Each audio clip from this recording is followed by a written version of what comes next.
Bienvenue une fois de plus à notre bulletin d'information de Magnificat.tv consacré à l'actualité de l'Église. Nous sommes aujourd'hui le mercredi 3 mai 2023. Voici les titres de notre journal. Le pape s'est rendu en Hongrie avec un objectif principal, trouver des alliés pour mettre fin à la guerre en Ukraine. Pour la première fois dans l'histoire, 70 laïcs, dont la moitié de femmes, participeront au synode des évêques avec le droit de vote.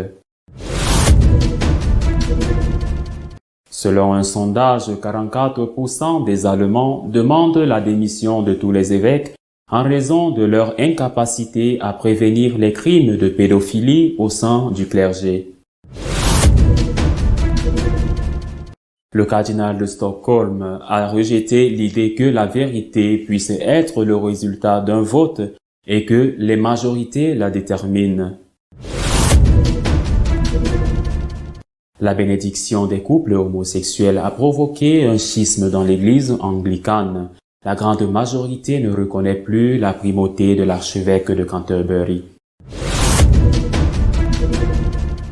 Le pape s'est rendu en Hongrie et bien qu'il ait organisé de nombreux événements religieux, son principal objectif était de chercher à obtenir un soutien pour son plan visant à mettre fin à la guerre en Ukraine. La Hongrie du conservateur Orban, celle qui soutient les familles et rejette les migrants non chrétiens, a reçu la visite du pape pour la deuxième fois. La raison en est qu'il s'agit d'un pays de l'Union européenne à entretenir des liens avec la Russie et que le pape cherche son soutien pour tenter de mettre fin à la guerre en Ukraine par la médiation. Dans son premier discours à Budapest, lors d'une rencontre avec les autorités civiles, le pape François a souligné la nécessité de retrouver l'âme européenne, l'enthousiasme et les rêves des pères fondateurs qui ont généré une diplomatie capable de restaurer l'unité. Selon le pape, il semble que l'enthousiasme pour la construction d'une communauté pacifique et stable de nations se soit dissous dans les esprits et que le nationalisme soit revenu. Il semble même que la politique au niveau international ait pour effet d'enflammer les esprits plutôt que de résoudre les problèmes et nous sommes en train de régresser vers une sorte d'enfantillage guerrier, a observé François. Mais la paix ne viendra jamais de la poursuite de ses propres intérêts stratégiques, mais plutôt de la politique capable de regarder l'ensemble, le développement de tous, attentif aux personnes, aux pauvres et à l'avenir, pas seulement au pouvoir, au profit et aux opportunités du présent, a-t-il déclaré.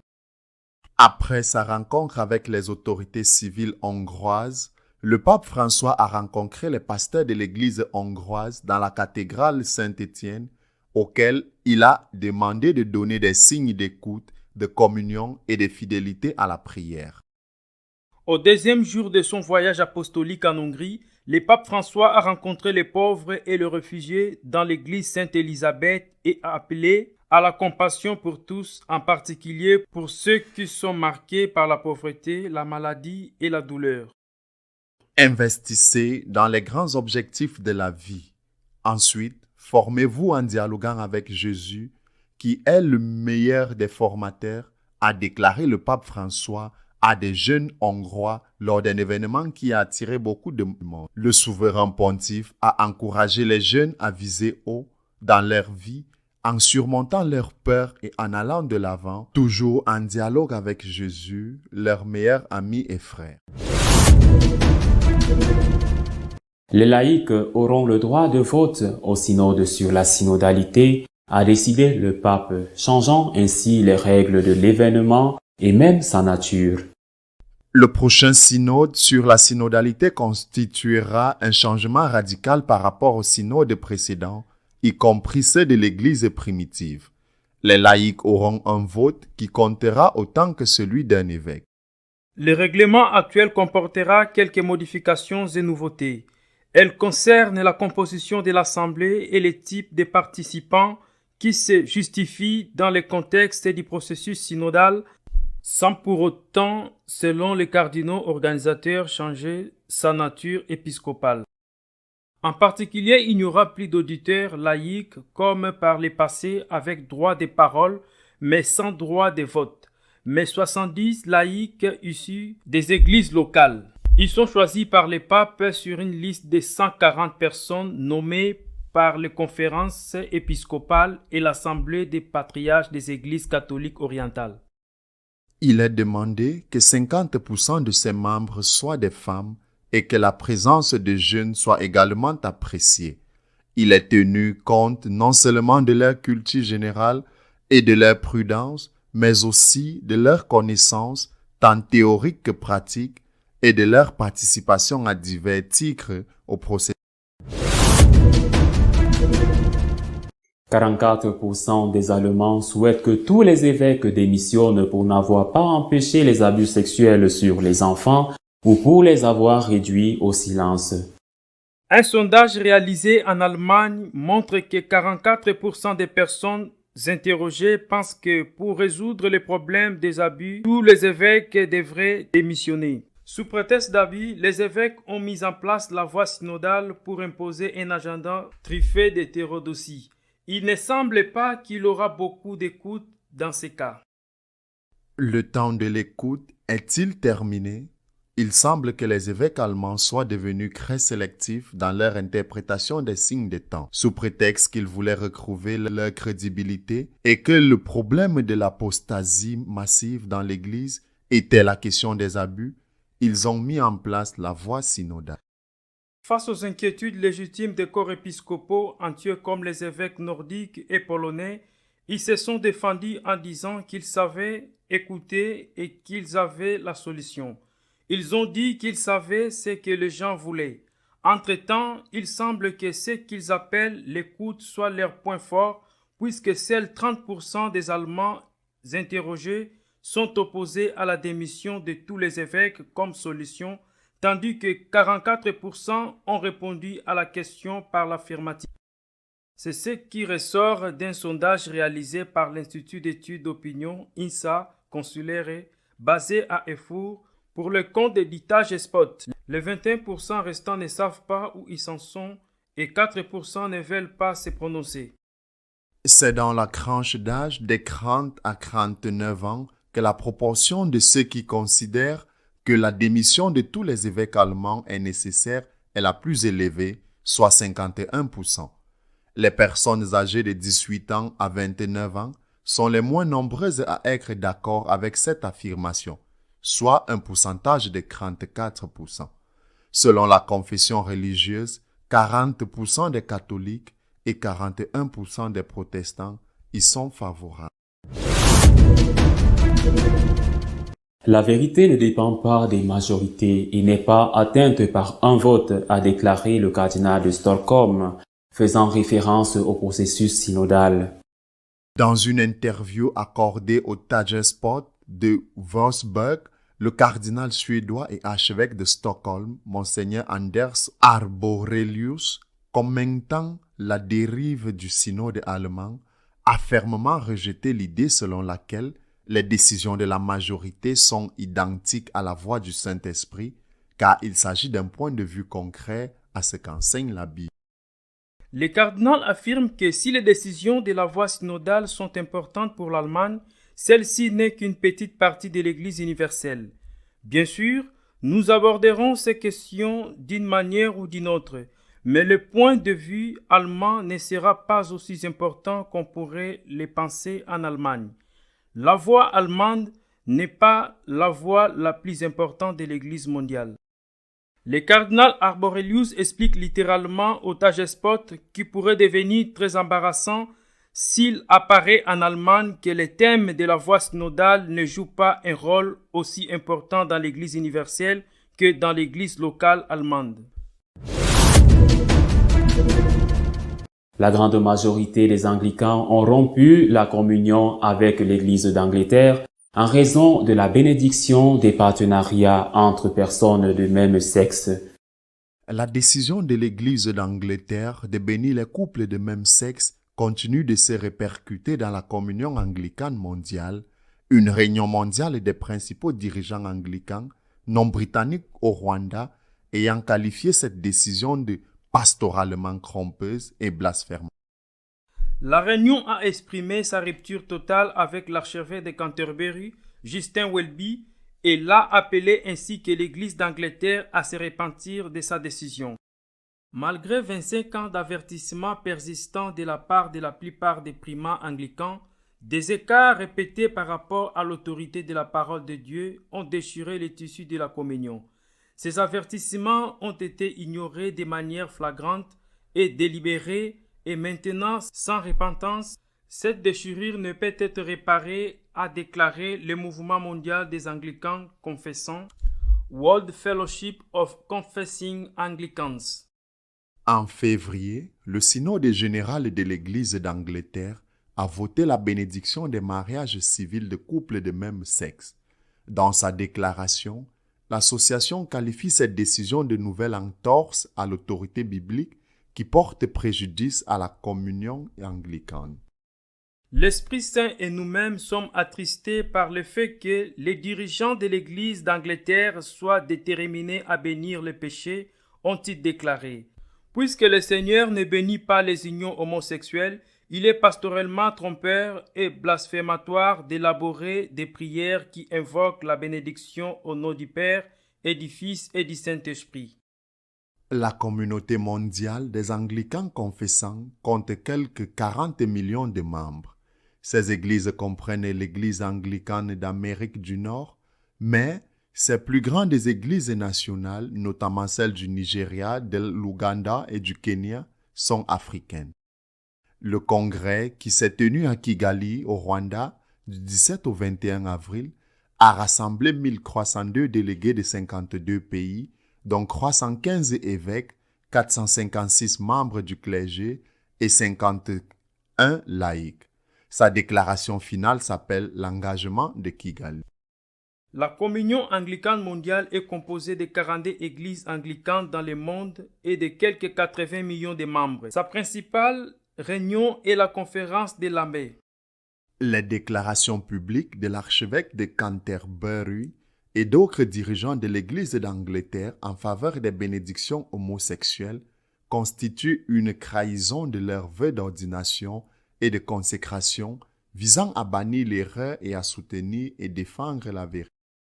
L'échec de la discipline ecclésiastique a été aggravé par l'adoption par l'actuel archevêque de Canterbury des pratiques de bénédiction contraires à l'Écriture, ce qui rend son rôle de dirigeant de la communion anglicane tout à fait indéfendable, indique la déclaration.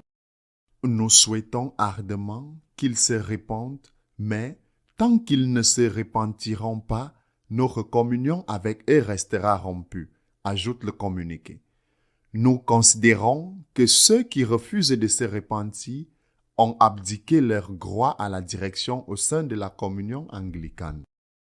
Les primats des principales églises de cette communion ont été rejoints par les primats de la communion mondiale des églises anglicanes du Sud. Selon la déclaration de Kigali, ces dirigeants anglicans représentaient ensemble environ 85% des anglicans dans le monde.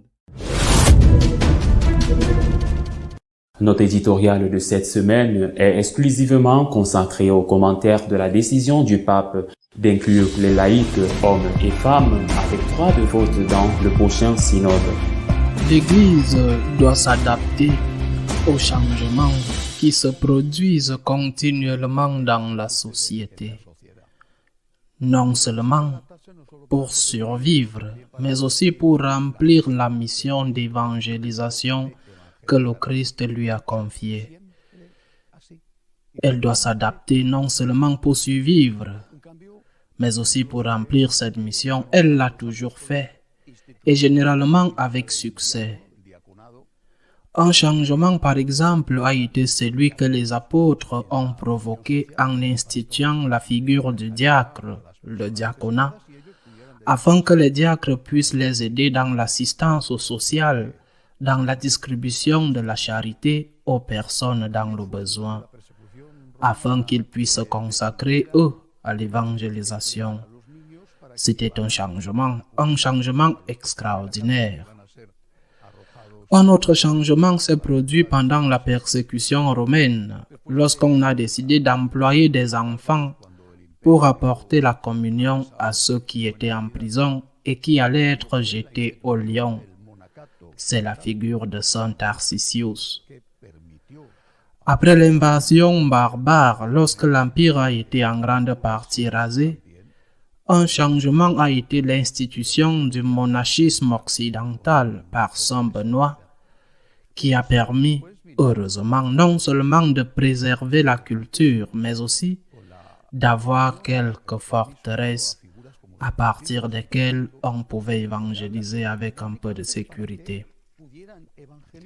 Mais des siècles plus tard, un autre changement est intervenu, un changement très important, avec l'approbation, la permission donnée à des personnages tels que Saint François, Saint Dominique et en général les autres mendiants, afin qu'ils puissent évangéliser dans tous les endroits où les moines ne pouvaient pas se rendre. Un changement extraordinaire. Un autre changement a été plus tard la création des congrégations religieuses, par exemple celles dédiées à l'enseignement, les piaristes, les salésiens, tous les autres, ou celles dédiées à la mission ardente, là où l'évangile n'avait jamais été prêché, les convoliens, les pères blancs. Ce sont de grands changements qui ont eu lieu dans l'Église et qui ont été provoqués par l'Esprit Saint et approuvés par les papes respectifs. Que le pape Innocent III ait fait un rêve dans lequel il voyait un petit homme, un mendiant, mettre sur son épaule une église qui s'écroulait et empêcher cette église de tomber, ou qu'il ait compris que Saint François lui présentait une manière intelligente et efficace de lutter contre l'hérésie cathare, il n'y a pas de doute là-dessus. Qu'il ait fait un rêve ou qu'il s'agisse d'une vision intuitive de nature politique ou religieuse, peu importe, l'important est qu'il ait donné à Saint François la permission de parcourir les villes et les villages, de vivre pauvrement et d'évangéliser en apportant la parole de Dieu. Et cela a été, je le répète, un grand changement. L'Église a toujours su s'adapter au temps, aux circonstances, parfois même à la persécution, afin d'être fidèle au mandat d'évangélisation de Jésus-Christ. Et je suis sûr que même face à chaque changement, il y a toujours eu des personnes qui ont dit « Où allons-nous finir ? C'est barbare, cela n'a jamais été auparavant. » Et heureusement, ni l'Esprit Saint, ni les pontifes respectifs ne les ont écoutés. Nous vivons une époque de changement et même un changement d'époque. Et l'Église doit s'adapter. Elle doit s'adapter. Et cela qui est important. Sans trahir l'essentiel, elle doit être capable de changer tout ce qui peut être changé et de ne pas changer ce qui ne peut pas l'être. Par exemple, le rôle des femmes dans l'Église. Les femmes sont de plus en plus conscientes de leur importance et de leurs droits dans la société et donc aussi dans l'Église. Et donc, elles sont de plus en plus conscientes qu'elles doivent jouer un rôle de premier plan. Je me réfère ici à ce que le pape François vient de décider en demandant que 70 laïcs, dont la moitié sont des femmes, participent au prochain synode des évêques. Et en donnant à ces 70 laïcs, hommes et femmes, non seulement le droit de parole qui existait juste à présent, mais aussi le droit de vote en leur donnant le droit de voter.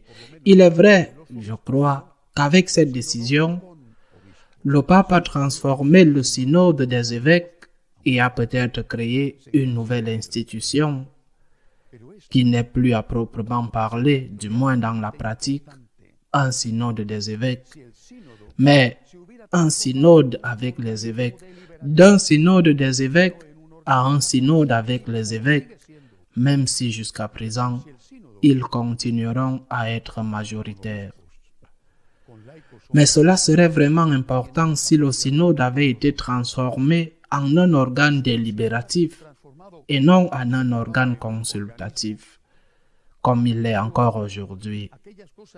C'est-à-dire que si le synode avec les évêques, avec les laïcs, les hommes et les femmes qui ont le même pouvoir de vote que les évêques, si le synode avait été transformé à la demande du pape en un organe qui aurait rendu contraignantes les choses qu'il approuve, les lois qu'il approuve, il serait alors devenu un parlement.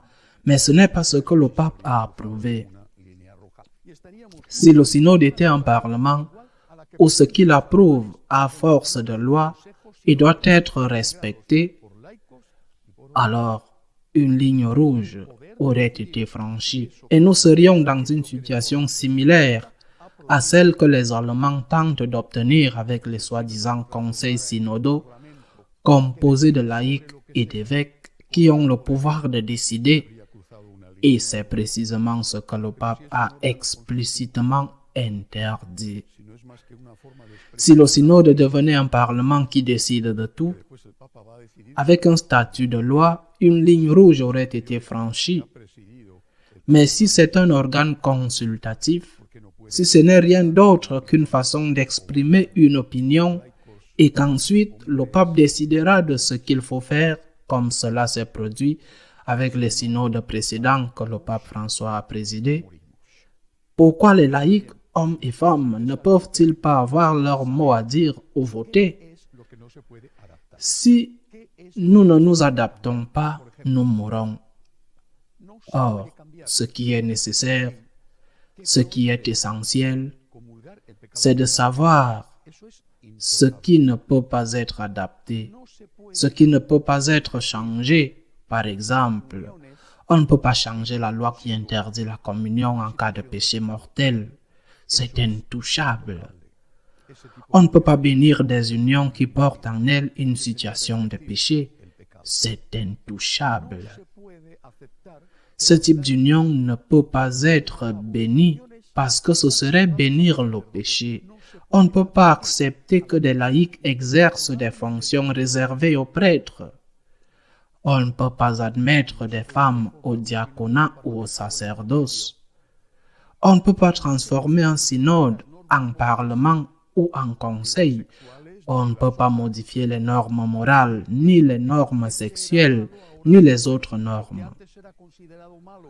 Pour que ce qui était mauvais auparavant devienne bon, pour que ce qui était considéré comme mauvais par la parole de Dieu et la tradition devienne bon, cela ne peut être fait. Nous devons être très clairs sur les choses qui ne peuvent être faites et nous devons y consacrer tous nos efforts et nous battre pour elles afin qu'elles ne soient pas faites.